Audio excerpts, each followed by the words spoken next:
Hello, my name is Olivia. At my own wedding dinner, my mother-in-law leaned over the china plates and whispered, "You're nothing but street trash." Her friends laughed. My groom didn't. He just lowered his eyes and said nothing. They erased my name from the invitations, moved my mother to the back corner, told the DJ to cut my vows.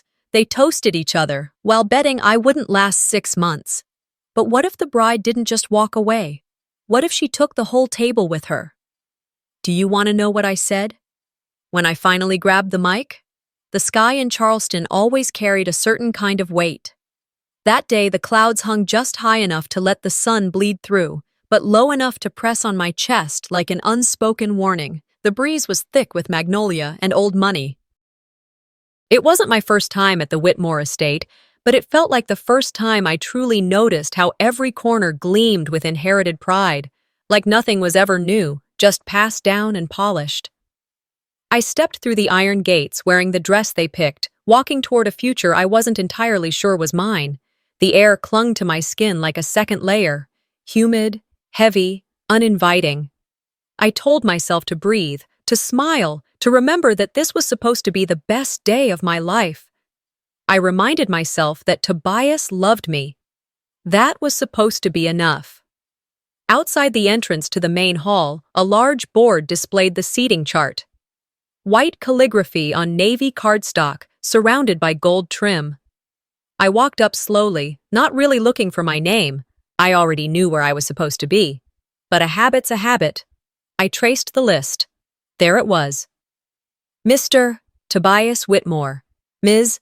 Eleanor Sinclair. My stomach dropped. Eleanor was my sister. She wasn't even in the state. I blinked, looked again. Surely it was a mistake. Surely someone copied the wrong guest list. But no, every other name was correct. Just mine, the bride, the one walking down the aisle today. Before I could speak, Tobias appeared beside me. He was adjusting his cufflinks like he always did when he was uncomfortable. "Hey," I said, trying to keep my voice light. "Did you see this? They used Eleanor's name." He barely glanced at it. "Ah, that's just a printing error. No big deal, babe." "Printing error?" I whispered, the words drying in my throat. "On the wedding seating chart?" "Come on," he said, wrapping an arm around me. "People won't even notice." Before I could respond, his mother, Delora, stepped forward, eyes skimming over the board. She didn't even pause. "Smile, Olivia. This is your day, right?" she said, though it didn't sound like a question, more like a directive. Her tone carried the same sweetness as a rusted blade. I smiled. That practiced, exhausted smile, the kind women wear when they know they're not supposed to feel what they're feeling, when they're trying to blend into a day they don't belong to. I told myself it was just a name. I'd been called worse. I'd been ignored more deeply. I had survived much more brutal silences. But still, it stung. The erasure. The replacement. Back inside, the coordinator rushed me upstairs to the dressing suite. The mirror greeted me with a stranger's face. Too much blush, not my lipstick shade. And the dress wasn't the one I picked. I stood there, blinking, as the assistant zipped it up, tight, higher than it should have gone. The lace scraped against my skin. "Where's my original dress?" I asked. Delora's voice echoed from behind me, calm and unapologetic. "The first one didn't photograph well. This one has better structure. You'll thank me later." I turned, stunned. "You changed my wedding dress?" She didn't even meet my eyes. "You'll look stunning, trust me." I didn't trust her, but I said nothing, because what would have been the point? An hour later, walking toward the ballroom, I took slow, shallow breaths. The corset pinched at my ribs. I could feel my pulse behind my ears. The shoes, slightly too narrow, dug into the sides of my feet. Tobias had promised everything would be taken care of. "Don't stress. Just show up and look pretty." The music began. The doors opened. I took a step, then another. On the third step, I felt it, my heel catching on the edge of the carpet, twisting slightly. I stumbled, not a full fall, just a quick falter, but enough to make everyone in the front rows shift in their seats. I caught myself, but as I straightened, I felt something wet trailing down the inside of my thigh. I looked down. A small streak of blood was seeping through the hem of the lace, likely from where the corset had cut into my skin earlier. I must have scraped against something. Delora gasped, but not out of concern. "Oh dear," she muttered, waving toward a server. "Keep it off the carpet." No one moved. Tobias walked over, lifted me up by the elbow gently, and whispered, "You okay?" I nodded. But inside, something began to unravel. He didn't ask why I was bleeding. He didn't ask if I was hurt. He didn't notice the dress wasn't mine, the lipstick wasn't mine, the name on the chart wasn't mine. And maybe that was the point. I sat through the ceremony in a daze, smiled when I was supposed to, kissed when I was told, but every step, every gesture, felt like I was walking deeper into someone else's life, one that had been carved out for me, not with love, but with expectation. After the photos, after the cake cutting, I stood behind the curtain, minutes before our grand introduction into the reception. The music was playing. The guests were waiting. My hands trembled as I looked down at the blood-stained hem, still visible despite all efforts. Behind me, I heard Delora's voice laughing with her friends. I could pick out every word. She didn't lower her voice. She didn't need to. "She cleans up nice, doesn't she?" They laughed. I looked at my reflection in the mirror. I didn't see a bride. I saw a stain. The applause was already fading as I stepped into the ballroom. It didn't feel like I had entered as a bride. It felt more like I had wandered into a pageant I hadn't signed up for, where everyone already knew the winner, and I was just a prop. The MC, standing near the Arch of Roses, called out, "Let's welcome the newlyweds, Mr. and Mrs. Tobias Whitmore." Not Olivia Sinclair, not even Olivia Whitmore, just his name, just him. The room roared politely. That's the only way I can describe it. Polite, practiced, rehearsed. Nothing about it felt real. People clapped like they were checking a box. It was a round of applause that meant, "We're here for the wine," not, "We're here for you." As I stepped forward, I scanned the crowd instinctively, my eyes searching for one face I hadn't seen all day. It took a moment, but there she was, my mother. Tucked into the very last row near the kitchen doors, at a small table half obscured by a massive floral arrangement that looked like it belonged in a funeral home. No spotlight reached her, no photographer lingered near her table, no corsage on her wrist, just a thin paper napkin folded in her lap, her fingers clenched tightly around a water glass. I blinked. Why was she back there? I moved toward her, but Delora caught my wrist with a firm smile. "Let's get you seated first, dear. It's bad luck to move around too much before the toast." I almost snapped. Almost. Instead, I nodded like I'd been trained to. Subtle, agreeable, forgettable. Back at the head table, Tobias pulled my chair out for me. "Everything okay?" he asked, low enough that only I could hear. "Where's my mom sitting?" He followed my gaze briefly, then looked away. The front was crowded. She said she didn't mind. "She said that?" I asked, knowing she wouldn't. He shrugged. "She seemed fine to me." He was lying, badly. My mother wouldn't have said a word. She wouldn't cause trouble. Not here, not today. She would sit exactly where they told her to. Smile, sip her water, and pretend not to notice she'd been pushed aside. A server leaned in with champagne. I waved it off. The toasts began. First, Tobias's childhood friend told a story about college antics. Then came his uncle, who recounted some memory about Tobias standing up to a rival company at 16. Everyone laughed at the right times, raised glasses, nodded appreciatively. The word legacy was used more times than I could count. Not once did anyone mention my name. Every story started with "Tobias always knew," or "Tobias is lucky to find someone who fits into this life." And every glance toward me came with a polite smile and a subtle tilt of the head, like they were trying to figure out if I was an assistant, a publicist, or just someone who'd snuck in and dressed well enough to pass. I tried to speak once, leaned forward to add something during one of the toasts, but Delora cut in before my sentence even found its second word.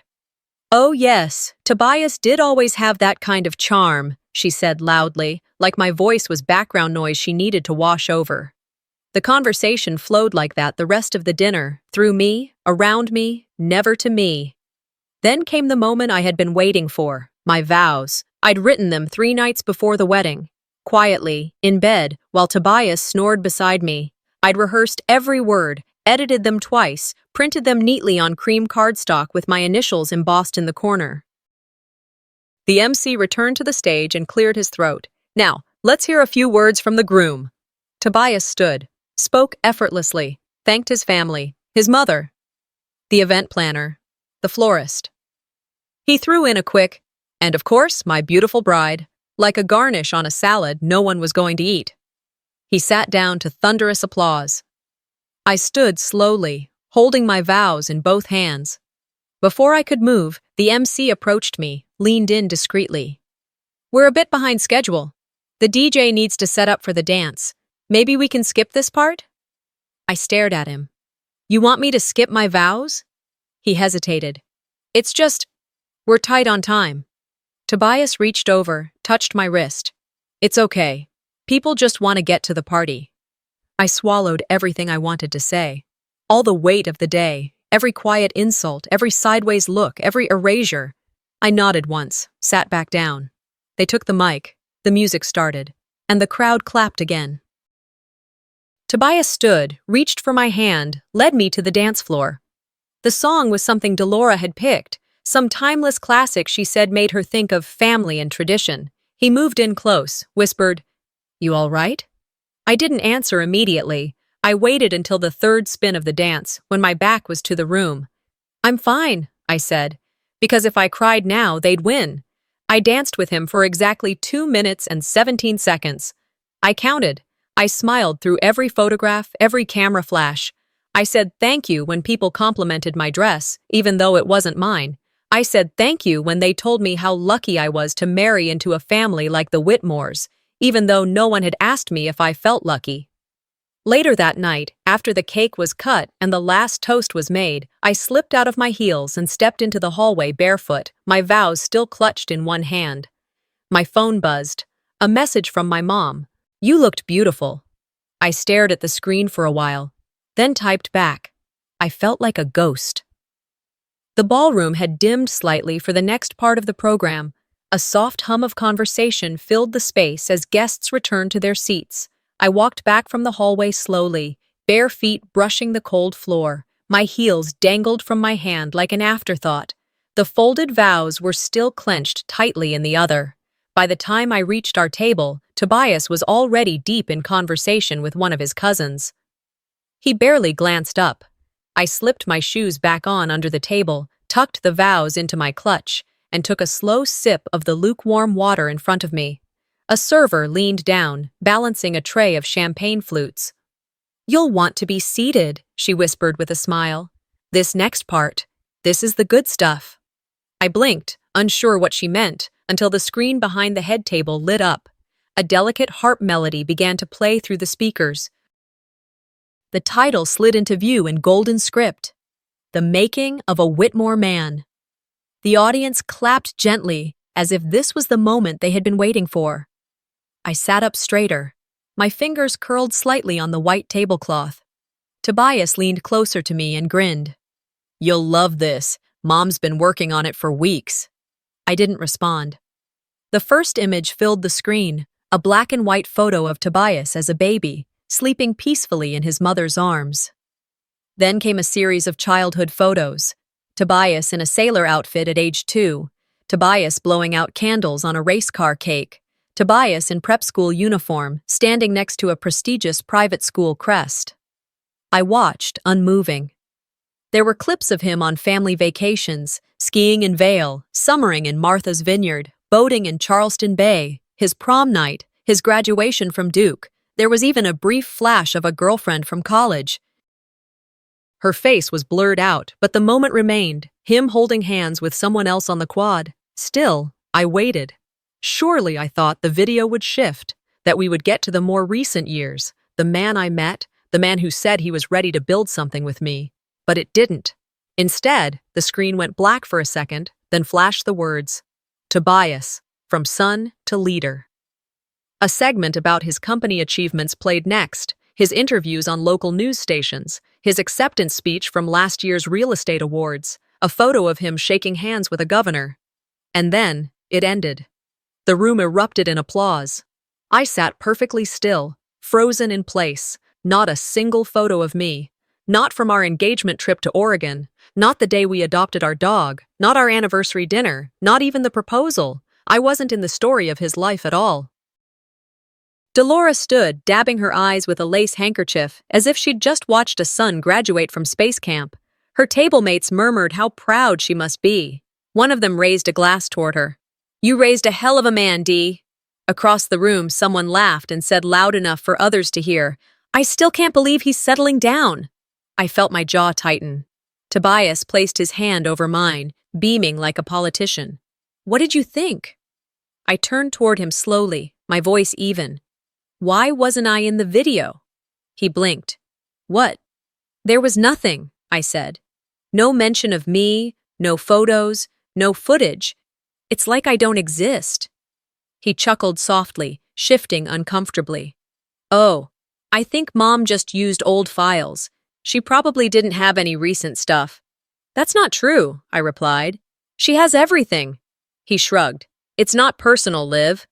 I wanted to laugh, or scream, or stand up and walk out. But instead, I smiled, barely, and withdrew my hand from beneath his. Not personal. That was the part that struck me, because being erased isn't always done with violence. Sometimes it's done with a smile, a shrug, a nod toward tradition, a phrase like, "We didn't think it mattered." As the plates for dessert were being placed, I stared down at the tablecloth and began mentally listing all the moments that were missing. The charity gala I helped organize where he was the guest speaker. The weekend trip to Asheville, when he looked at me over dinner and whispered, "I think I want to marry you someday." The hours I spent helping Delora craft her award speech when she couldn't get the words out herself. The photo I took of her, hand in hand with me, after she received it, smiling, thankful, gone, like none of it had ever happened. The applause lingered, soft and warm, like a fog wrapping around the room. I looked around and realized I was sitting in the middle of a celebration where I didn't belong. I wasn't a bride. I was a prop, a placeholder, a smiling woman in white who existed only on the surface. The voice in my head was growing louder now. Not angry, not panicked, just clear. If they could erase me from this, what else would they erase? If this was how it started, what would it be like 5 years from now? 10? Would I become the wife who cooked for parties she wasn't invited to? The woman who raised children no one admitted looked like her? The one they called by the wrong name, and I'd just learned to laugh. I turned my eyes to the crowd again. The faces I didn't recognize. The ones who knew Tobias, but didn't care to know me. The ones who were toasting to a man and a legacy, not a couple, not a marriage. I reached for my clutch again. My fingers brushed the edge of my vows. Then I let go. I leaned back slightly, pressing my spine against the chair. They thought this was the good part. They had no idea. After the slideshow ended, people moved around more freely. The ceremony portion had dissolved into cocktail chatter and wine-fueled laughter. Music from a string quartet floated through the speakers, soft enough to make space for conversation, but loud enough to drown out anything that wasn't pleasant. I had been smiling so long, my cheeks ached. But the ache wasn't just physical, it was the slow, pulsing discomfort of being in a room where you no longer belonged, yet were expected to play your part without flinching.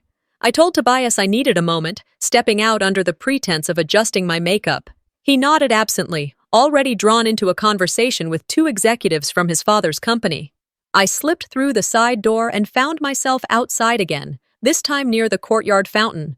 The spring air was cooler now, the Charleston night brushing gently against my skin, like a question I wasn't ready to answer. I stood quietly, letting the silence settle over me until I heard it. Low voices, 2 of them, just around the corner from where the bar had been moved. 6 months, one said, almost laughing. I give it 6 months. Max, he's too smart to stay in this. Please, the other replied, chuckling. It's a phase, a power move. Watch, he'll be back with someone real before the holidays. This one, she's just for optics. Then the clink of glasses. To free honeymoons and forgettable brides. My heart didn't break in that moment. It fractured quietly, like old glass under pressure.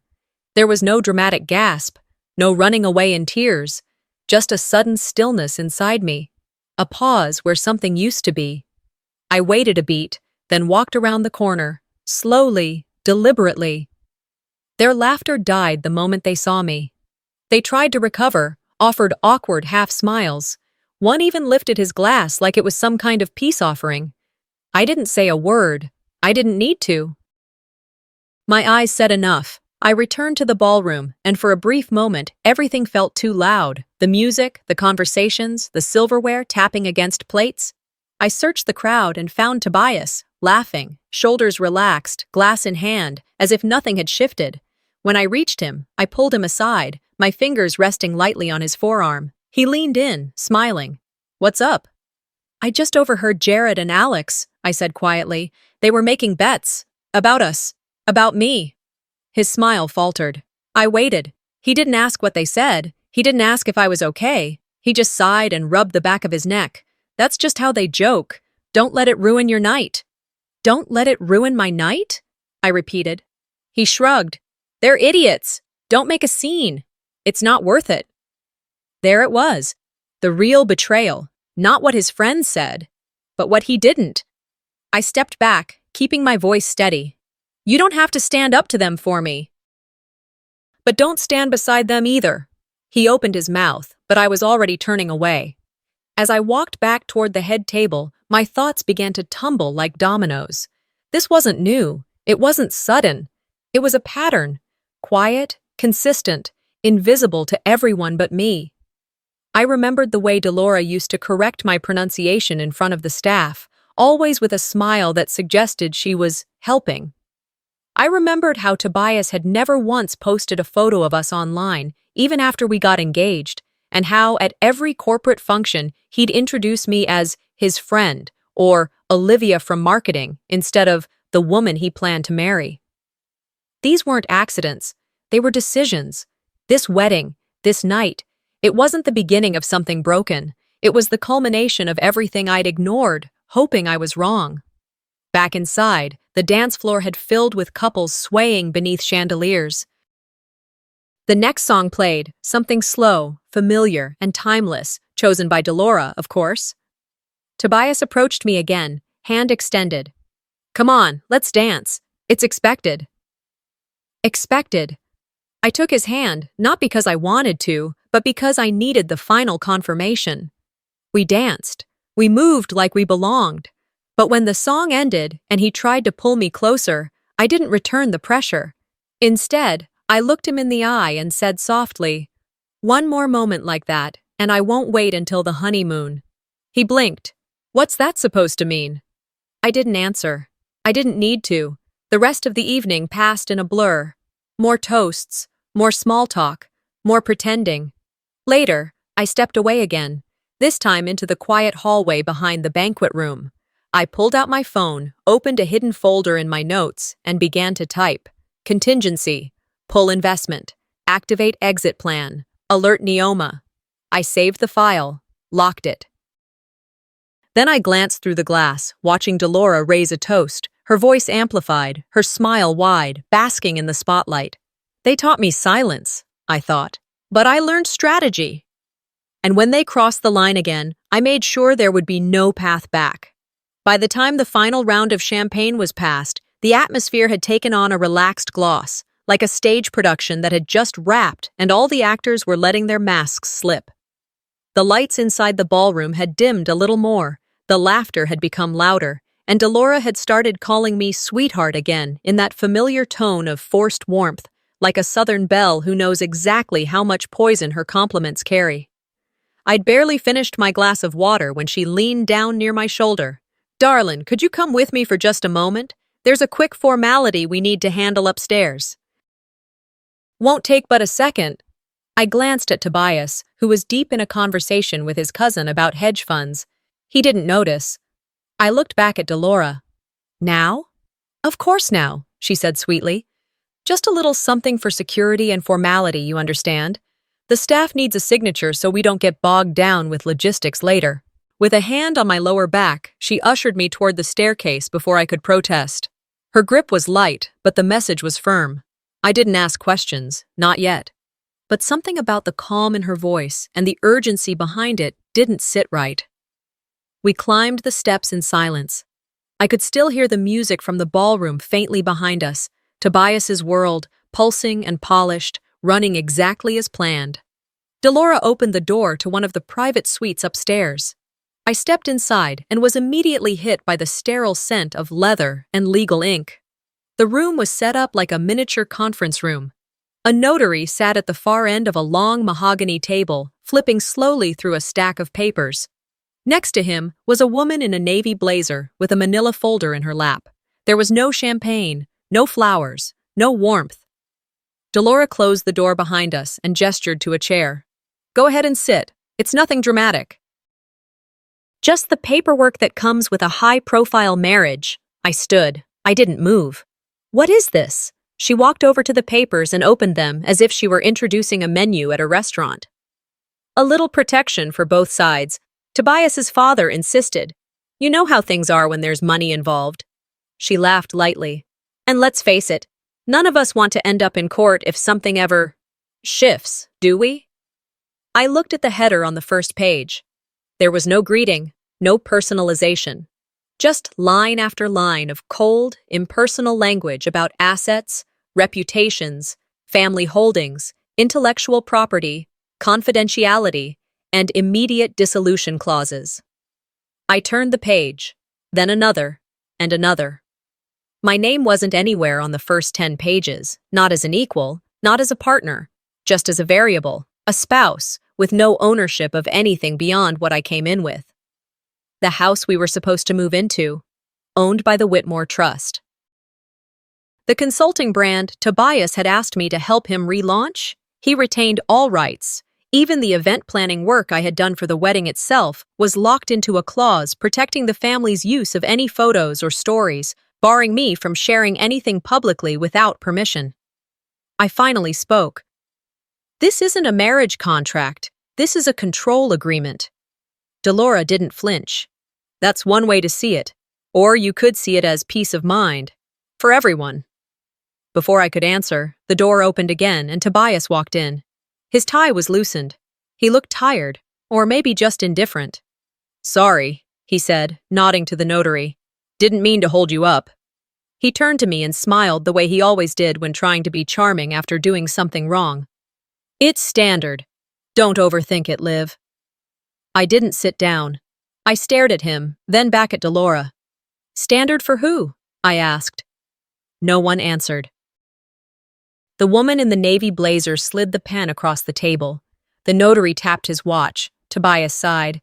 "Just sign it. We're already behind schedule." I took a deep breath.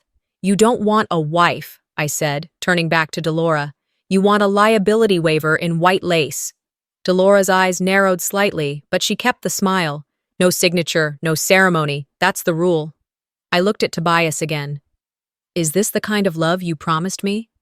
His expression didn't change. If anything, it softened with pity. "It's just paperwork, Olivia. It doesn't mean anything."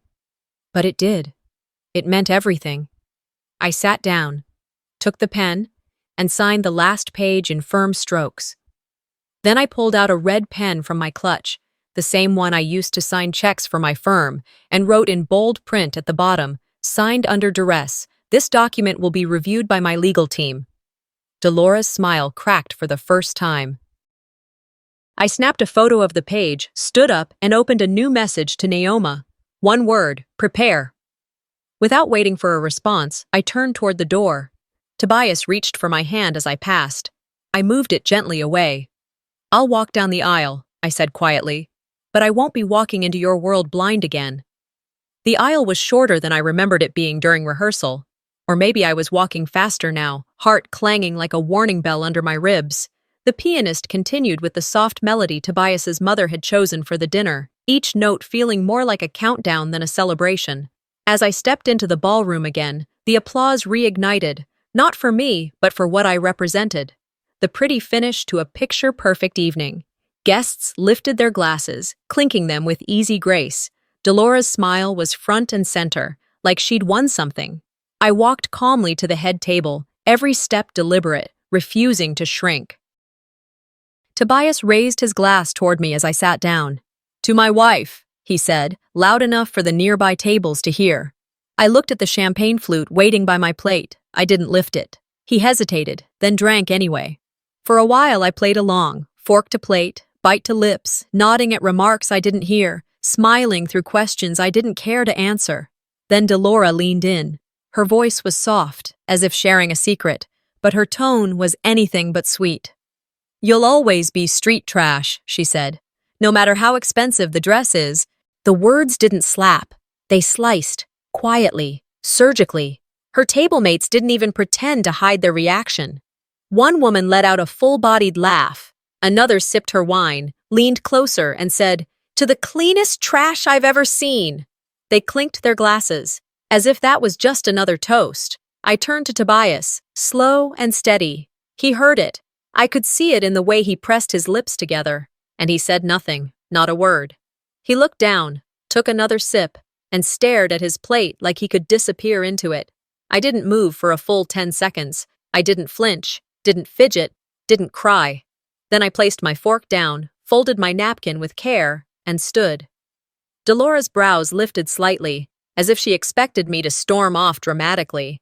But I didn't leave the room, not yet. I walked through the ballroom slowly, the hem of my dress brushing against polished wood floors. Eyes followed me, but I kept mine forward. I slipped out through a side hallway that led toward the lobby, not toward the exit. I needed air, but not escape. Near the entrance to the venue, I saw her, my mother. She stood in the hallway, holding a small gift bag. Her dress was wrinkled, her face flushed from frustration. "I just want to give this to her," she said to a tall man in a black suit who stood like a bouncer. "I'm her mother." "I'm sorry, ma'am," he replied. "We were told non-family shouldn't be on the floor during speeches." "I am her family," she said, her voice strained. "I'm her only family." The man's expression didn't change. "We were told to be discreet." From inside, I heard Delora's voice faintly through the open doors. "Handle it quietly," she'd said, like my mother was an inconvenience. A disruption. I moved toward them. My heels clicked against the floor. "Mom?" I said softly. Her eyes snapped to mine. She looked relieved, embarrassed, heartbroken, all at once. She handed me the bag.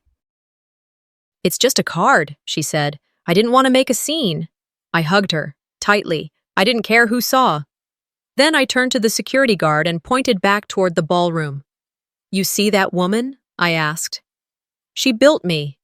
Every bit of grace, strength, and decency you think this wedding is about. It came from her. And if she can't stand beside me, I won't stand beside anyone else in that room." He nodded, unsure of what to say. I didn't wait. I returned to the ballroom, but I didn't go back to my seat.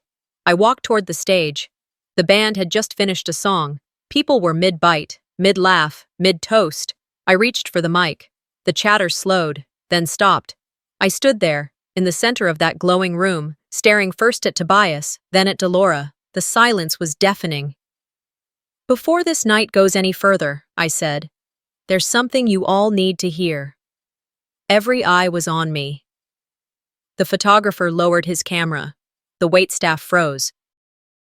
"I was told tonight would be the start of my life," I continued, "a celebration of love, of joining families, of futures built together." I looked at Delora again. "But what do you call it?" I asked, "when one family brings all the silver and the other is told to sit near the kitchen?" Murmurs stirred. "What do you call it?" I said, "when the bride's name is misprinted, her vows are silenced, her mother barred from the floor, while everyone toasts the legacy of a man who stood silent when his own friends bet against his marriage?" Now the room was still. I turned to Tobias. "I loved you," I said plainly. "I gave you every good part of me, believing you'd guard it like your own. Instead, you protected everyone but me." He started to speak, but I held up a hand. "I'm not here for your apology. I'm here for my exit." I set the mic back down. And then, for the first time that night, I saw something crack in Delora's expression. She wasn't worried about losing me. She was worried about losing the room, because the guests weren't clapping, they weren't laughing, they were watching. I stepped down from the stage and walked slowly through the center of the room. No one stopped me, not even Tobias. After I left the ballroom, the rest of that night unfolded in fragments, like a film missing frames. I remember the way the silence followed me down the corridor, how no one tried to stop me, how Tobias didn't even get up from his chair. That moment, that silence, did more damage than any insult could have. Neoma was waiting in the loading area behind the venue. She didn't ask questions. She just opened the car door, helped me in, and pulled away from the estate as if we were escaping a crime scene. Maybe we were. In the days that followed, I disappeared. No press releases, no social posts, no dramatic statements. I turned off my phone for a week. I didn't answer messages from journalists, family, or even former clients. The only person I kept in touch with was Neoma. And even then, we spoke mostly in short, sharp updates, strategic, not emotional. 2 weeks after the wedding, I made the call. "Pull everything," I said, standing barefoot in my living room. "All capital, all affiliation, every last thread." There was a long pause on the other end. Then Neoma replied, "Done." By midnight, my signature was removed from every agreement tied to Whitmore Holdings. Every contract that had once been framed as joining families was dissolved. The next morning, the financial press was full of polite panic. Whitmore's valuation dropped by nearly a fifth. One reporter described it as a sudden shift in investor confidence. Another called it a market correction. But I knew the truth. It wasn't the market. It was me. Delora blamed the economy. Tobias, true to form, said nothing. While their house scrambled to salvage image, I rebuilt mine in silence. My name had been whispered in backrooms for years, but now it was being carved into stone. I didn't need the spotlight anymore. I needed results. I partnered with venture firms I'd once only advised. I helped 3 women-owned startups secure funding within 6 weeks. Neoma fronted every deal publicly. I stayed in the background, where strategy thrived and ego died. The Whitmore family, meanwhile, tried every tool in their arsenal to recover. Charity events, ribbon cuttings, digital makeovers. Nothing stuck. Investors wanted substance, not smiles. 3 months after the wedding that never really happened, I got an email. It came from an assistant at a PR agency representing Whitmore Holdings. Polite, polished, desperate.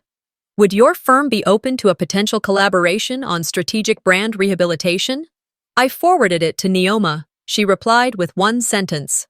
"Let's schedule a meeting." The boardroom we chose was ours. Tall glass walls overlooking downtown Atlanta. The kind of space designed to make people feel small, even if they wore expensive suits. I arrived first, wearing white, not wedding white, warrior white. Neoma stood beside me, dressed in her usual tailored black. Her expression gave away nothing, but I could feel the electricity in her spine. She loved these moments, the ones where silence got to roar. At 9:02 a.m., the Whitmore team arrived. There were 3 of them, a senior VP I'd met once at a gala, a lawyer whose name I only remembered because he talked too much, and Tobias. He walked in like a man who hadn't slept. His suit looked pressed, but his eyes did not. Behind him, 10 seconds later, came Delora. She didn't look surprised to see me. She looked unprepared. Neoma smiled at the group. "Thank you for coming. We understand your current situation has created reputational challenges. We're prepared to offer a proposal, but the final sign-off rests with our founder." She turned toward me, and the room did too. Delora blinked. Tobias stared. I stepped forward, calm and measured, and placed a thick folder on the table. Inside were 3 things: a detailed breakdown of their current media failures, a full crisis strategy timeline, and a 1-page cover letter. "Here's your story," I said, my voice even. "One that saves your image without asking for truth. Or we can let the headlines keep writing themselves." Delora opened the folder without looking at me. Tobias didn't move. I didn't gloat. I didn't need to. The power had already shifted. This wasn't revenge. This was realignment. "You'll need to respond by Friday," Neoma added. "After that, we move forward with our own expansion plans, and we're currently in talks with 2 of your former partners." Delora finally spoke. "So this was your plan all along?" "No," I said. "Your plan was to silence me. Mine was to listen. I gathered my things. The meeting was over. No one said a word as I walked toward the elevator. As the doors closed, I turned back one last time. "I'm not angry anymore," I said softly. "I'm just in charge." The lights inside the auditorium were different than those at the ballroom 1 year ago, softer in temperature, harsher in truth. They didn't flatter, they revealed. I stood backstage, waiting for the moderator to finish her introduction. My name was on the screen behind her in crisp, unmissable lettering. Olivia Sinclair, keynote speaker. I remember thinking how strange it felt to see my name printed correctly, in bold, and treated as the main event rather than an afterthought. The conference hall was packed, the kind of full where even latecomers leaned against the back wall, holding paper cups of hotel coffee. Corporate leaders, journalists, college students, all staring at the empty podium where I was about to speak. Somewhere in the crowd, Tobias was sitting, and Delora too. I hadn't invited them, but I hadn't needed to. My name had become unavoidable. The stage manager gave me a subtle nod. I stepped out. The applause was generous, but I let it pass before speaking. I stood there, letting the moment breathe. Then I smiled, not because I had to, but because I chose to. "My name is Olivia Sinclair," I said. "And I used to believe that dignity was something other people had to recognize in you, Patsy. But then I learned, dignity is what you keep for yourself when no one else will." There was a stillness in the room, the kind that follows a truth people don't expect to hear in a keynote. I continued. "I was once a bride. Some of you saw the video, some of you read the articles. Most of you didn't see what happened before the cameras came out." Behind me, the screen lit up, not with a slideshow, but a still image, a freeze frame from the wedding that never quite was. Me, standing at the center of the ballroom, holding a microphone. Delora's face blurred behind me, Tobias looking down. It had gone viral, quietly. A wedding gone wrong, a bride walking away. But today, it had context. "I didn't walk away from love," I said. "I walked away from the expectation that I had to earn my place by being silent." A few heads nodded, a few more tilted slightly, listening harder. I remember sitting at a table where my mother wasn't welcome, where my name was printed wrong, and I was told I'd be lucky to belong. I remember how no one stood when I was humiliated, not my husband, not my family to be. I looked out across the room, and I remember thinking, if I don't speak now, I may never be able to again. There was a pause before I moved forward, toward the front edge of the stage. I'm not here to relive pain. I'm here to show what happens after. Another image appeared. A screen grab of a headline. "Silent Bride Builds Quiet Empire," followed by a clip of Neoma addressing investors at a recent launch. "I didn't rebuild by shouting," I said. "I rebuilt by refusing to let their version of me be the only one." Then I reached into my folder and pulled out something small, folded, familiar, a worn wedding invitation. I held it up. "This," I said, "was supposed to be the beginning of my life with someone. It turned out to be the moment I started choosing myself." I opened it slowly. The crease down the middle was sharp. It had been folded for months, tucked inside books, between journals, beneath a laptop. "I kept it," I told them. "Not as a symbol of failure, but as a bookmark in my own story, a reminder of where everything changed." A murmur rippled through the room. I looked toward the back of the auditorium. Tobias was there. I could barely see his face, but I saw the way his shoulders slouched, his hands resting still in his lap. Next to him, Delora sat straight as ever, lips tight, gaze locked forward. I didn't look away, but I didn't speak to them. Because this wasn't for them. It was for every woman watching online or in this room who had ever been told to be grateful for a seat at a table she helped build. For every mother who sat in the back row.